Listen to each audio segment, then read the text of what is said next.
Alright, hello and welcome to Kerbal's Space Program 1.8.1.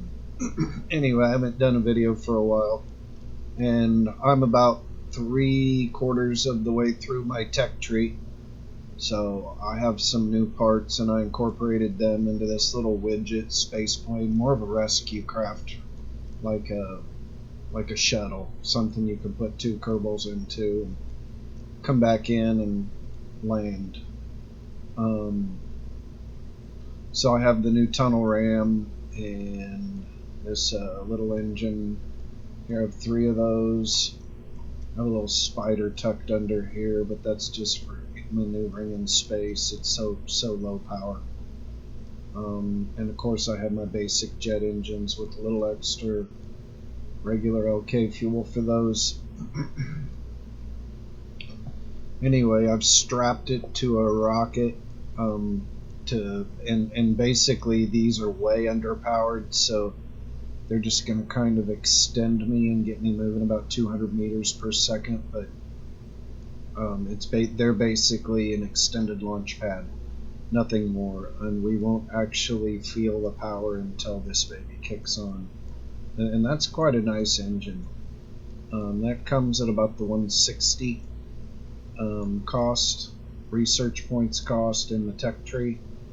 And then, of course, this is a little, what I call a step wing design. It's not a bi-wing, it's a step wing. And I wanted to keep it as low profile as possible on both sides. I could have beautified it a little more, put some lights on it, done a few things to it. But it's I just kind of did what I did. So let's go ahead and launch and see if we can get it to fly.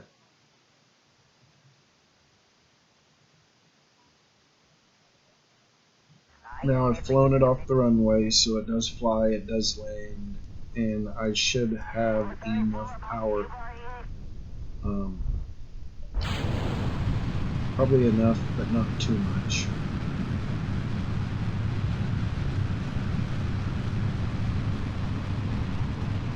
I guess what I was trying to say is I think I have minimal amount of power, so I don't actually get this big tank into orbit and leave space junk.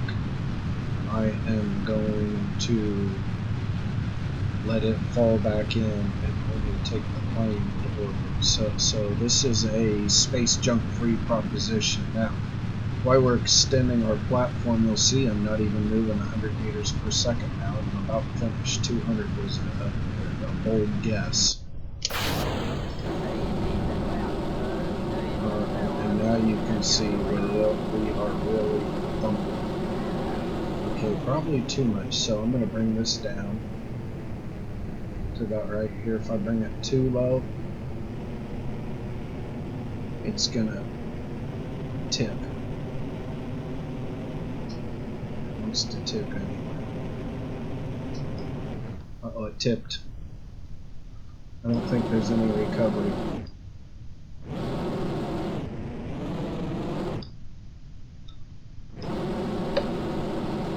There we go. We got some form of recovery.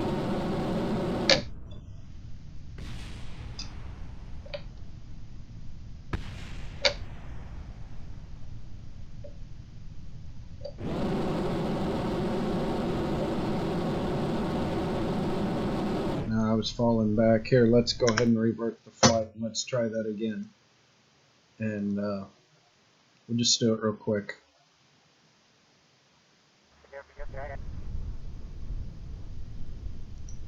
So we turn that on and let's go. Now, what I did is I didn't have my throttle on right here when I disengaged. Oh my goodness. What's going on?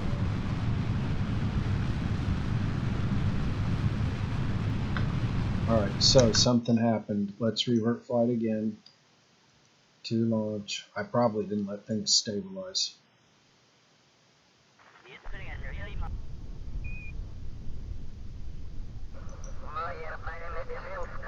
I'll turn that on for a second.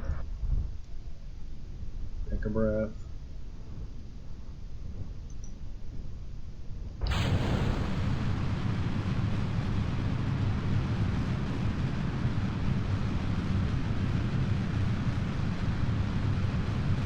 So back to what I was saying is, you'll see that these are just they're just basically crawling slowly.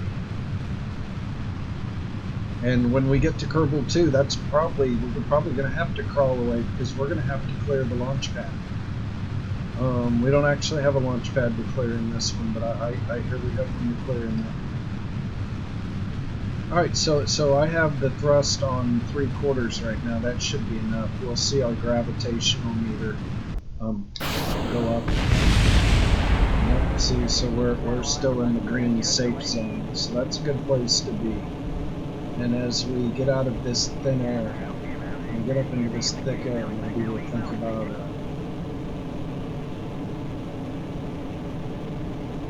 backing off on our speed so we don't get into the danger zone too much. But I think we're pretty much going to be happy with that until about 45,000 meter mark, possibly 60,000 meters. With this big engine, everything seems to be happening fast. So I'm going to cut my engine back.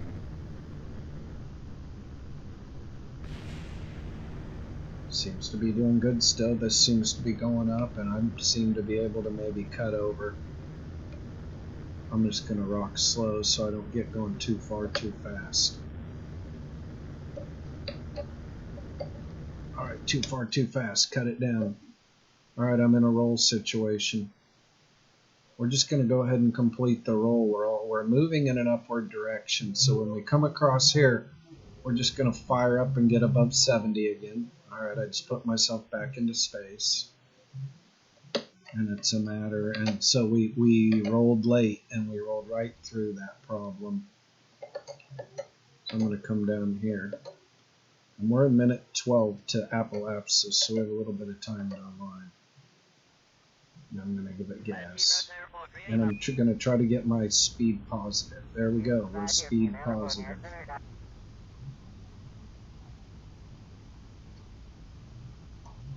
So we have this marching back, and this is in the 70,000 range, between 70 and 75, which is pretty good. I'm doing 91 degrees vector heading. I'm going to put it on 89, pull this one back to 90, and eventually on top of me, maybe I'll adjust back to 90, but right now this is where I want it. And as we get to 30 seconds to our apogee, which is right here, I'm going to increase the speed to try to slow that down. See me increasing the throttle here. 17, 16, 15. The speed's cranking up pretty good.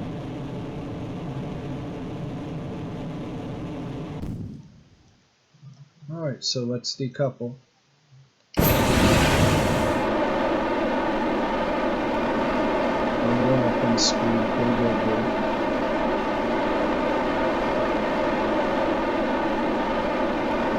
Coming backwards to the zero on the apogee at 72,000 meters. And 2,000 meters per second, which I'm a little behind, so I'm going to get gas. Max fuel right now, I'm just going to shoot right up to 2250 in the middle.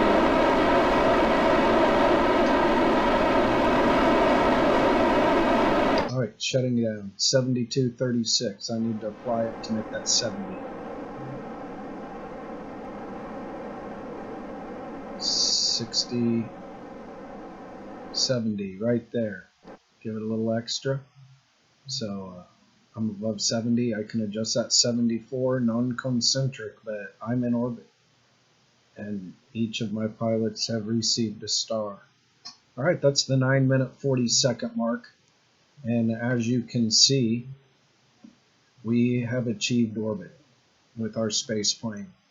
We also have the ability and the fuel, I'll show you right here, to come back. So now I also wanted to show you something. This is kind of a new feature, and I believe this is part of 1.8.1, and that's these in action sets. So we want to edit our action group, and what I have are these solar panels here. And on number 1 we are going to extend, and on number 2 we are going to retract.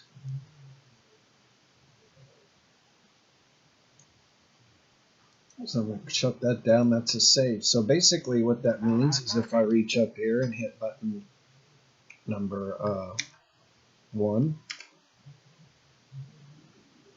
the solar panels extend.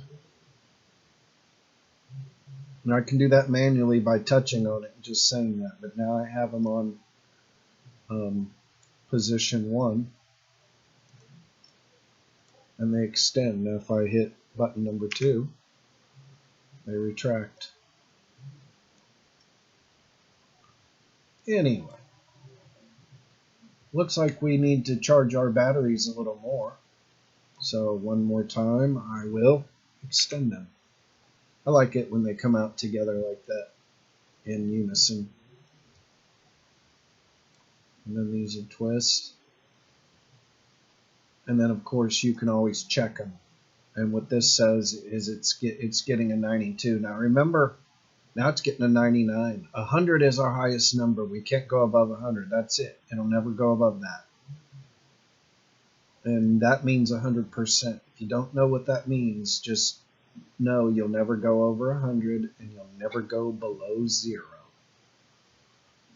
So it's everything's between 0 and 100. Of course, 100's good and 0 is nothing. You already know what 0 is, right? Ho, ho, ho. It's when you're bad for Santa Claus and what he brings you. I mean, okay, so you know Santa really doesn't like to bring kids things when you don't listen to your parents. But seriously now, kids, I'm talking to everyone 8 years old and under, or maybe 9 and under, but you have to listen to your parents so Santa Claus will take care of you. And he'll probably take care of you anyway, even if you're just a little bit bad. But man, let him feel good about taking care of you, okay? So anyway, listen to your parents and welcome the spirit of Santa Claus into your heart. And maybe it'll pay.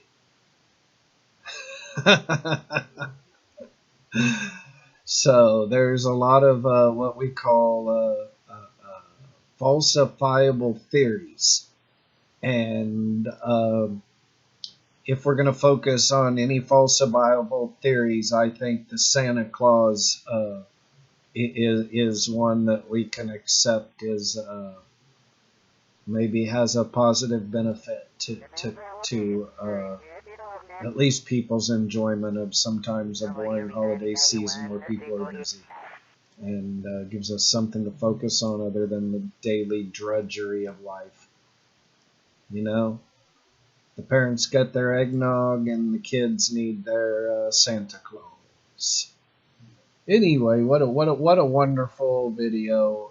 13 minutes and 47 seconds. We're going on 14 minutes. Anyway, thanks for watching. I'm PaceX. That's Pilot in Space Training Experience. And have a great holiday. Thank you.